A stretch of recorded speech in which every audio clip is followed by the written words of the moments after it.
All right, let's talk about something that happens every single day in pretty much every business you can imagine. Managers, they're fighting this silent battle. It's like a constant tug of war, between two really powerful economic forces. And this little conflict, it decides everything, from how much you pay for your morning coffee to the profit margins of a huge airline. So today, let's dive right in and really unpack these critical decisions, the ones they have to make on the margin. To really get this, let's put you right in the hot seat. Imagine this. It's late at night. Your hotel's buzzing, almost totally full, but you've got one single room left. A potential guest walks up to the front desk. Now what do you charge them? Think about it. If you aim too high, they're just going to walk out and you get zero. Go too low and, well, you've just left good money on the table. This one single decision, it's the perfect snapshot of that daily battle we're talking about. So, to start figuring this whole puzzle out, we have to look at the first force in this tug of war, that constant pull to make just one more sale. This brings us to a concept called marginal revenue. It sounds kind of technical, but it's really just a way of asking a super important question. How much extra cash do we actually bring in if we sell just one more? And here's the textbook definition, nice and simple. Marginal revenue is just the new, extra income you get from selling one additional thing. That could be a concert ticket, a cup of coffee, or, our last-minute hotel room.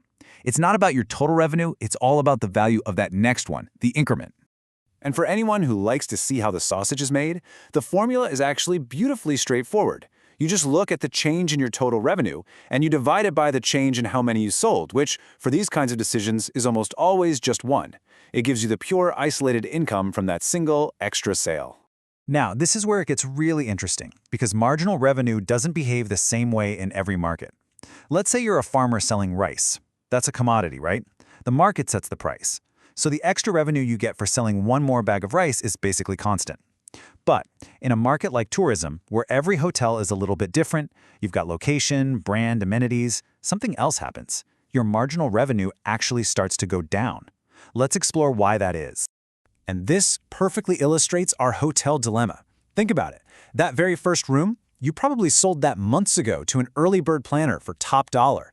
But now, it's 9 p.m., you've got this one empty room staring you in the face, and you have to sell it now. So what do? You offer a big last-minute discount. So the revenue you get from that 100th room is way lower than what you got for the first one. That right there is falling marginal revenue in action. So you might be thinking, just keep discounting. Some money is better than no money, right? Well, not so fast, because now we have to introduce the second major player in this drama, the opposing force of marginal cost. This is the other side of the equation. It's all about answering, what does it actually cost us to serve just one more guest? And just like with revenue, the definition is clean. Marginal cost is simply the extra expense you take on to produce or sell one more unit. For our hotel, it's the cost of the tiny soaps, the electricity for the room, the water for the shower, and the labor to clean it.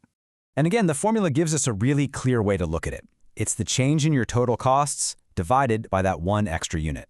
A simple calculation, for sure, but an absolutely critical piece of information for any manager to have. Okay, but let's see how this actually plays out, because the cost isn't a flat number. For your first few rooms, the marginal cost is tiny. A bar of soap, a little bit of laundry, no big deal. But as your hotel gets closer to full, things start to change. You might have to pay your cleaning staff overtime to get that last room ready. Maybe you have to rush order more eggs for the breakfast buffet at a premium price. Your entire air conditioning system is running at max capacity, risking an expensive breakdown. The cost of just one more starts to climb, and believe me, sometimes it climbs fast. And here we are. This is the climax of our manager's daily struggle. You've got these two powerful forces moving in completely opposite directions. The extra revenue you can get from the next sale is going down, but the extra cost of that same sale is going up. They are on an unavoidable collision course. This slide just sums it all up perfectly. It's like you have an angel and a devil on your shoulders. On one side, marginal revenue is whispering in your ear, "Come on, discount. Just get someone in that room, make something." But on the other shoulder, marginal cost is yelling, "Whoa, hold on. We're paying people overtime and pushing our resources to the limit for this." That tension, that's the daily economic fight that really defines a manager's job. So how do you win this fight? Well, here's the brilliant part. The goal isn't for one side to crush the other. It's not about selling at any price, and it's not about stopping sales just because costs are creeping up. The real art of management is finding that perfect sweet spot, that point of equilibrium. And this is the absolute key takeaway. A smart manager knows to keep selling as long as the marginal revenue from that next sale is greater than its marginal cost. The optimal profit-maximizing point is the exact moment they meet. The second it costs you more to service that room than you'll make from it, that's when you have to stop. Real profitability isn't about maximizing revenue or minimizing costs. It's about optimizing that delicate balance right in between. So finding that perfect intersection is the secret sauce to a profitable business. But that leaves us with a really important question to chew on. What are the real-world consequences when a manager gets this wrong? What does a company look like when it chases revenue too far, ignoring rising costs? Or what about when it gets too scared of rising costs and leaves perfectly profitable sales on the table? That, right there, is where this whole theory hits the bottom line.